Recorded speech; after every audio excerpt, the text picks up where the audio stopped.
Leon right now is broken. He may have resigned himself to losing a decision. Stop this! Nothing. Let's go!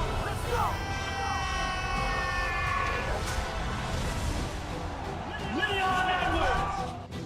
Few fighters, if any, have lived up to their nickname quite as well as Leon Rocky Edwards. And while it would be easy to look at that legendary fifth-round head kick against Kamaru Usman as the single moment that validates his choice of nickname, Leon's entire life seems like it was ripped straight from the pages of a movie script.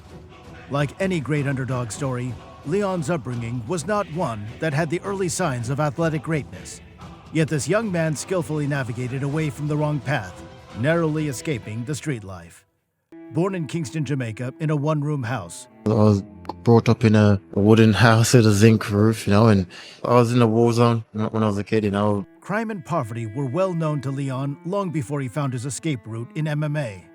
His father was wrapped in a lawless existence before Leon was even born, being the leader of a local gang in Jamaica. And a move to Birmingham, England, when he was just 9 years old did little to change that, with gangland violence and knife crime also being a part of the local life there. At age 13, Leon's life took a devastating turn when his father was gunned down in a nightclub over a dispute about money in 2004. In the aftermath, Leon started associating with the wrong people, dealing drugs, engaging in street fights, and whatever else he could get his hands on. Involved in knife crimes, gang crimes and stuff like that from a young age. But at 17, Leon's mother stepped in, begging her son to change and not fall into the same trap that had killed his father. A newly opened martial arts gym in his neighborhood offered an outlet for young men like Leon, and with his mother's support, he dove headfirst into his training. As it turned out, it was a match made in heaven. 3 years later, Leon Edwards was a different man, a more mature man whose attraction to the chaos of the streets was all but gone. MMA is what took me out of the life. I was spending so much time in the gym that I weren't hanging around in the street no more with my friends. After training for a while, he made his pro debut just before his 20th birthday, scoring a first-round knockout to announce his arrival on the British scene. In the mount position. This is bad times for Damien as Leon postures up and he's looking to land strikes and the referee all over the situation. Those who kept an eye on regional-level MMA in England would have no doubt taken note of this long and rangy welterweight making the rounds, first in lower promotions, but then in Bama, one of the country's leading fight shows. A knockout of Wendell Lewis in his third Bama outing was enough to see Leon move to 6-1 as a pro, with his only loss coming by a DQ due to an illegal knee. Explosive start from Leon Rocky Edwards. He's sliding in, there it is. But more importantly, it set him up for his first shot at a championship title, an opportunity he took with a third-round submission over Wayne Murray. He's got it in deep. It's tapped! Wow. Oh my goodness! That was a shot. However, it was a knockout of Sean Taylor that got the attention of the UFC. Really good technical performance by Edwards. And again, it's all over Margaret. I've seen enough. His first title defense to move to 8-1. And with a practically undefeated record, Leon was signed for a November 2014 clash with Claudio Silva in Brazil. This fight would be a very narrow split decision in favor of the hometown fighter, Claudio Silva. But Leon showed that he was most certainly a UFC-level fighter with this one. He proved that beyond any doubt with one of the fastest knockouts in welterweight history in his second fight, blasting through Seth Basinski in just 8 seconds to get himself back in the win column.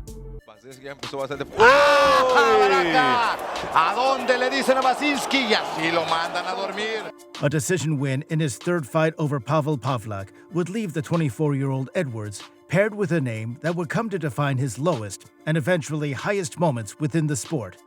It's easy to look at Kamaru Usman versus Leon Edwards 1 as a bit of a mismatch at this early stage. Leon was still a fighter in development, and while the same could be said of Usman, at 28 years old, he was very clearly further along in his overall skill set. It wasn't an uncompetitive contest by any means, but Usman was clearly the better fighter, and it came as no surprise when he eventually rose and captured the UFC welterweight title. For now, it was back to the drawing board for Leon. It was not his first loss as a pro, sure, but it was certainly one that showed him the limitations of his game. So between the years of 2016 and 2018, the hype kind of cooled on Leon. He very quietly became a dark horse contender, making his improvements, rounding out his game, but not bringing too many highlight reel moments that grabbed the imagination of the fans. His level of competition was steadily improving though, and Edwards was rising to meet them. Fights with guys like Albert Tumenov and Vicente Luque led to showdowns with established names like Donald Cerrone and Gunnar Nelson. But it was his win over the former lightweight champion Rafael dos Anjos that really signaled that Leon was ready for a run at the belt. However, the UFC had other plans for Leon, and in one of the strangest matchmaking decisions we've seen in recent times, they decided to match him up with Nate Diaz.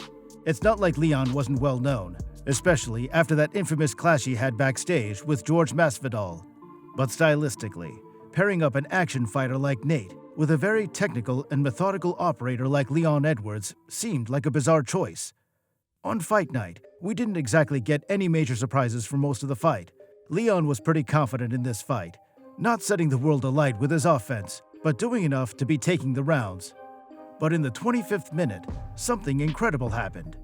Nate landed the perfect 1-2 on Leon's chin, stunning the number 3 ranked welterweight in the world, sending this bout into a scene of chaos for its dying moments. Leon's in real trouble. Diaz has Leon Edwards on the ropes, 42 seconds to go! Edwards, of course, survived and got the win, but the moral victory went to Stockton's Nate Diaz. This fight raised some interesting questions about Leon. Was he the type of fighter who took his foot off the gas too much? Did he have the type of killer instinct to be dangerous when all wasn't going his way? All things considered, the final minute of his fight with Nate Diaz was the most embarrassing moment of Leon Edwards' career.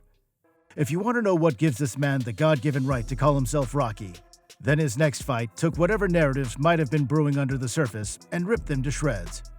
Kamaru Usman had of course risen and taken the UFC welterweight title from Tyrone Woodley, and defense after defense, he was showing himself to be worthy of consideration among the greatest fighters of his era.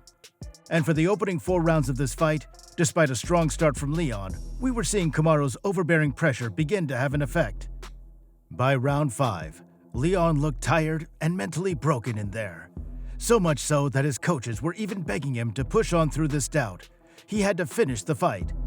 Listen, stop feeling sorry for your well, come on then. What's wrong with you? You're too down. You gotta pull the out of fire. Sure. Come on, Leon, man. You got it, man. Come on. We could see the narrative forming. Leon had let his guard down in the 25th minute of the Diaz fight. And here again, even the commentators were writing his obituary, convinced that this was not the body language of a champion. If it wasn't obvious enough, Leon is broken now. With his defeat nearly sealed, Leon fired off a Hail Mary head kick with 1 minute left on the clock, headshotting the pound-for-pound number 1 clean on the dome to put his lights out. That is a dejected... There it is. There was a silence in the air for a half second as we all wrestled with what we had just witnessed. The odds that I couldn't do it. Look at me now. Look at me. Pound for pound. Headshot. Dead. That's it. Leon Edwards had done it. He had overcome his greatest challenge and was crowned as the undisputed welterweight champion of the world. If there was any doubt over Rocky's merits as a champion, he proved that this was no fluke, returning to the cage with a newfound level of confidence to win his trilogy fight with Usman. Leon seemed far more comfortable as champion, and his ability to stifle Kamaru's takedown threat left him with a commanding performance and a comfortable win on the scorecards. During a December 2023 press event in anticipation of a UFC welterweight fight between Leon Edwards and Colby Covington, things got out of hand almost immediately when Colby took a dig at Leon's father. No, I'm bringing you to 7th layer hell. We'll say what's up to your dad while we're there. Oh! All these years later, it's clear that the subject of his father is still a sensitive one for Leon. He made it clear that Colby crossed a line when he mentioned his father's death for entertainment. It was Colby's goal to bother Leon with his comment, which likely fueled his determination to defeat him even more. Leon went on to beat Colby via unanimous decision, protecting his family's honor. Sure, he didn't exactly thrill us with his second title defense, but with another defense under his belt, Leon is definitely worthy of his undisputed champion status. 32 years of age, in his prime, riding a 13-fight streak without a loss, and slowly creeping up the pound-for-pound ladder. Leon Edwards' life story isn't your typical happy ending for most people who grew up in the environment he did. The temptation of a life of crime was present from the start, and had he chosen that path, who knows where he'd be now? Leon has been the underdog since day one, breaking that label in a split second before shocking the entire fight game. Thank you guys for watching.